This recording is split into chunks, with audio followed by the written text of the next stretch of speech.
विचारों का मधुर आदान प्रदान संवाद कहलाता है।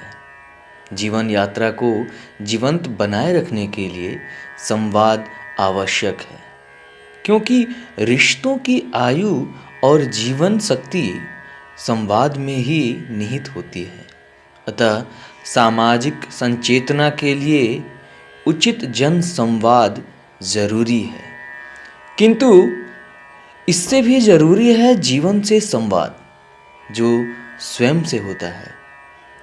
इसमें दूसरा पक्ष अपना ही मन और आत्मा होता है। इसे आत्मविश्लेषण भी कहते हैं। इसके बिना मनुष्य के चिंतन और कर्म की दिशा अनियंत्रित हो जाती है, जिससे मनुष्य के स्वेच्छाचारी होने का भय रहता है। परंतु यथा समय निष्पक्ष भाव से किया गया जीवन संवाद मनुष्य को सही दिशा देकर मानवता का पथ प्रशस्त करता है। सामान्यतः दूसरों के छोटे छोटे दोष भी आसानी से दिख जाते हैं, पर अपने नहीं। इसका कारण स्वयं से संवाद का अभाव है। यद्यपि यह संवाद बाह्य रूप से दृष्टिगोचर नहीं होता, परंतु अत्यंत चुनौतीपूर्ण होता है।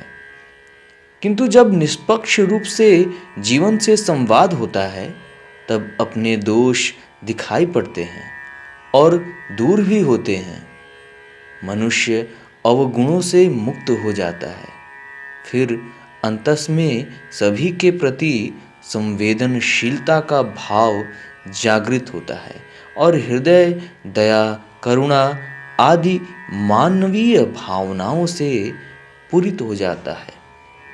जीवन से संवाद की महत्ता को रेखांकित करते हुए शास्त्रों में कहा गया है कि नित्य ब्रह्म मुहूर्त में उठना चाहिए तथा धर्म अर्थ का चिंतन करना चाहिए। वास्तव में यह चिंतन ही जीवन से संवाद है।